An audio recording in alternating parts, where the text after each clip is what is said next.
हाय hello नमस्ते, welcome to knowledge at the zone. मैं polytechnic first semester applied chemistry chapter 1 fuel and lubricant, जिसको हिंदी में ईंधन और स्नेह कहते हैं, का पार्ट 1 लेकर आया हूँ, जिसमें टॉपिक है fuel and classification of fuels and biogas, oil gas, ideal fuel, characteristic of good fuel. इस वीडियो में हम इतने टॉपिक को कवर करेंगे। चलिए देखते हैं आज का पहला टॉपिक, ईंधन की परिभाषा। वे पदार्थ जो वायु या ऑक्सीजन में जलकर ऊष्मा एवं प्रकाश उत्पन्न करते हैं ईंधन कहलाते हैं।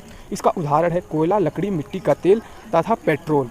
यानी ईंधन क्या होता है? ईंधन जो जले किसमें? वायु की उपस्थिति में।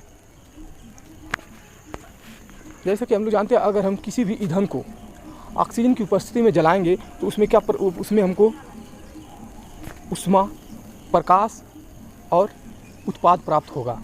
यह है ईंधन की परिभाषा। अब है ईंधन के वर्गीकरण का वर्णन, यानी क्लासिफिकेशन ऑफ फ्यूल्स।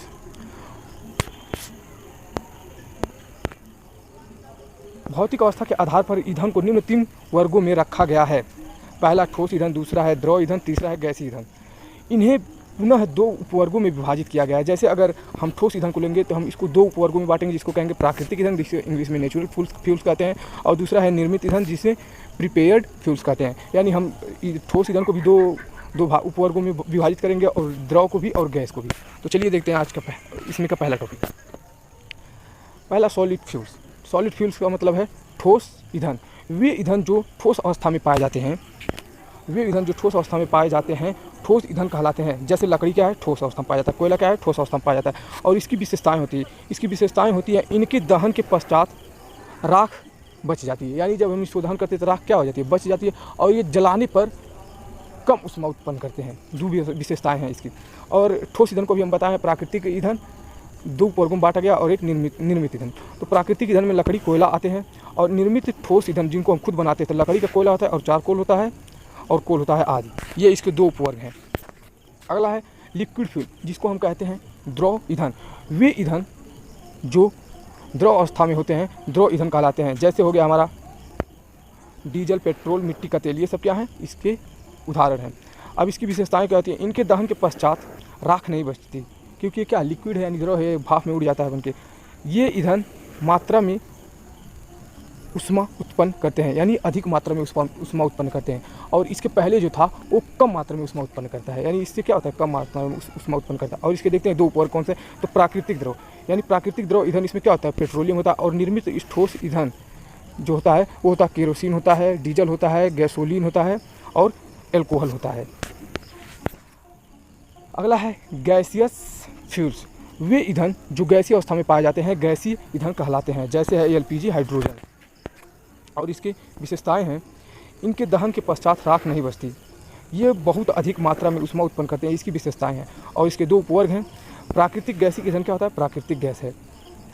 और दूसरा है निर्मित गैसीय ईंधन। जैसे होता है निर्मित में क्या होता है? तेल गैस होता है, कोल गैस होता है, प्रोड्यूसर गैस होता है, और भाप अंगार गैस होता है। ये क्या है? प्राकृतिक, जो हम लोग खुद बना लेते हैं। अगला है बायोगैस से आप क्या समझते हैं? ये भी जैसे कि अभी हम लोगों ने पढ़ा गैस, जैसे गैसीय अवस्था तो हम जान गए, लेकिन इसमें कुछ आते हैं। एक बायोगैस होता है और एक होता है आयल गैस। तो हम इसके बारे में भी थोड़ी जान लेते हैं, आखिर ये सब होते क्या हैं। तो बायोगैस कार्बनिक पदार्थ का वायु की अनुपस्थिति में अवायुजीवी द्वारा अपघटन होने पर उत्पन्न होने वाली गैस को बायोगैस कहते हैं। इसका मतलब यह है वायु की अनुपस्थिति में जो गैस उत्पन्न होती है उसे बायोगैस कहते हैं। जैसे क्या होता है? गोबर जो होता है वो वायु की अनुपस्थिति में क्या होता है? उसमें से गैस निकलती है, उसी को बायोगैस कहा जाता है। इसमें यही कहा गया है, बस और कुछ नहीं है। अगला है ऑयल गैस। ऑयल गैस क्या होता है? मिट्टी के तेल के भंजन से प्राप्त होने वाली गैस ऑयल गैस कहलाती है। यह गैस प्रयोगशाला में गैस के रूप में अत्यधिक काम आती है। ये थे बायोगैस और एक है ऑयल गैस। अब देखते हैं अगला, जिसको कहते हैं आदर्श ईंधन। आदर्श ईंधन ये भी मोस्ट इंपॉर्टेंट है, क्योंकि वो कई बार पूछता है पेपर में।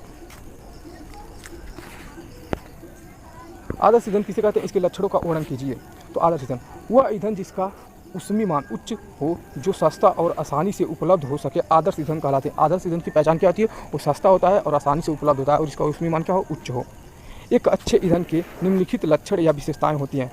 पहला है यह सस्ता होना चाहिए, दूसरा है यह आसानी से उपलब्ध होना चाहिए, तीसरा है इसका भंडारण तथा एक स्थान से दूसरे स्थान ले जाना सुविधाजनक होना चाहिए, चौथा है इसका ऊष्मीय मान इसका उसमें मान उच्च होना चाहिए, इसका ज्वलन ताप कम होना चाहिए, इसका दहन सुगमतापूर्वक होना चाहिए जिसे नियंत्रित करने में कठिनाई न हो। ये थे इसके लक्षण और विशेषताएं। सातवां है, उसी का सातवां है, इसके जलते समय कोई विषैली उत्पाद या धुआं नहीं बनना चाहिए। आठवां है, इसके दहन के पश्चात राख न्यूनतम या बिल्कुल नहीं बचनी चाहिए। ये थे आदर्श ईंधन की विशेषताएं और लक्षण। अगला है जो लास्ट है, इस वीडियो का लास्ट टॉपिक है, ये भी इम्पॉर्टेंट है, ठोस एवं द्रव ईंधनों के गुणों और अवगुणों की तुलना कीजिए। तो पहला है ठोस एवं द्रव ईंधनों के गुणों अवगुणों का तुलना ठोस ईंधन। पहला है ठोस ईंधन। तो पहला ठोस ईंधन है। अब इसके हम गुण और अवगुण जानते हैं। ये ईंधन संसार के प्रत्येक स्थान पर पर्याप्त मात्रा में उपलब्ध होते हैं, जो ठोस ईंधन होते हैं।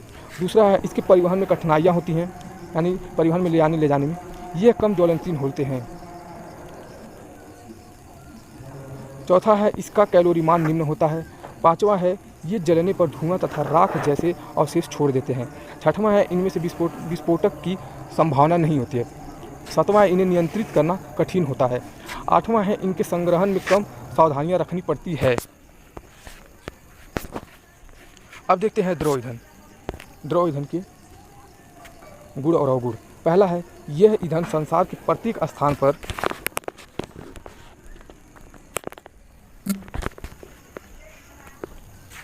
पर उपलब्ध नहीं होते हैं। जो द्रव ईंधन होते हैं क्या संसार के प्रत्येक स्थान पर उपलब्ध नहीं होते हैं। इनका स्थानांतरण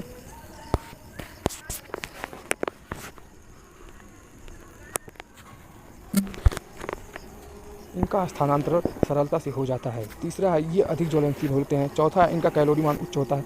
पांचवा है यह जलने पर धुआं तथा राख जैसे अवशेष अपेक्षाकृत बहुत कम छोड़ते हैं। छठवां है इनमें विस्फोटक की संभावना होती है। सातवां इन्हें नियंत्रित करना अपेक्षाकृत सरल है। आठवां है इनके संग्रहण में अधिक सावधानी रखनी पड़ती है। बस आज के लिए इतना ही। मिलते हैं इसके नेक्स्ट पार्ट में। तब तक के लिए बाय बाय, टाटा।